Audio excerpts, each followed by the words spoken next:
Back home, and one of the big questions being asked as we head into Christmas is, when will interest rates start to drop? Joining me live is Bondi Partners Senior Advisor and former Howard Government Minister Peter McGauran. Peter, morning. Firstly, the national accounts were released on Wednesday. What did they say about the state of the economy and the prospect of interest rates?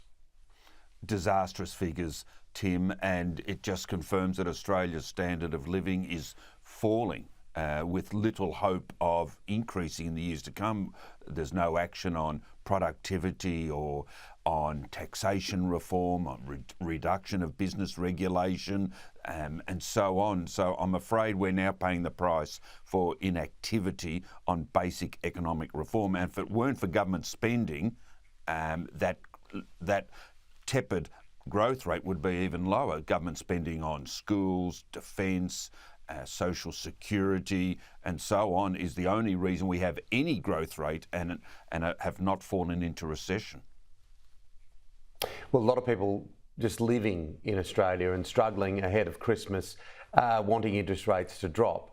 The individual in the country that probably wants them to drop the most is the Prime Minister, because it is so linked to political success.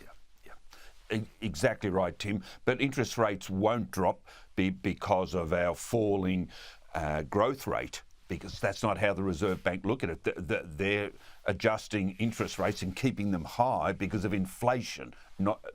In an ideal world, they would reduce interest rates to help spur business investment, but they're not going to do it whilst inflation still remains as high as it does. So there's no relief for the government coming on interest rate. You can say with certainty, Tim, there is no interest rate cut before the next election, and that causes political problems for the Prime Minister, particularly about timing of the election.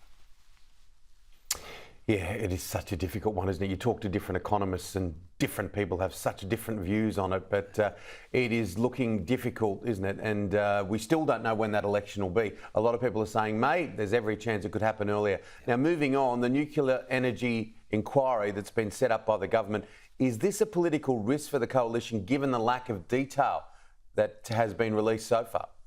I think it's more of a political risk for the government, Tim, because the industry, resource companies, engineering associations, the nuclear advocates, they are going to present information to the parliamentary inquiry. They've been waiting a long time for a forum of this kind.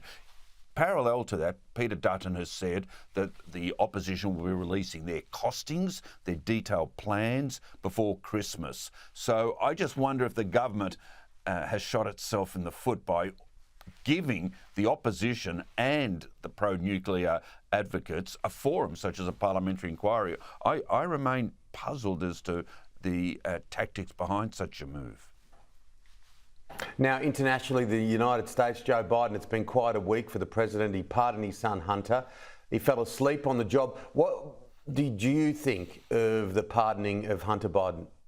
It's a stain on his legacy, Tim, no question. And the Democrats and his own liberal supporters in the media have turned on him viciously, mostly because he promised in June he would not pardon his son, and even after the election stated he would not pardon Hunter.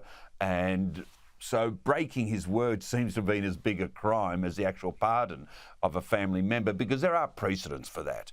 Jimmy Carter pardoned his brother. George Bush, a senior, pardoned a son. Bill Clinton pardoned a half-brother. Donald Trump pardoned his son-in-law's father, and so on. But it's the way the Democrats are meant to be more pure than the Republicans, and the hypocrisy and the deceit, feeding in also into the fact that Joe Biden, the Democrats, hid from everybody his declining capacity. So I'm afraid Joe Biden will be remembered for a very long time for his egregious pardoning of his son.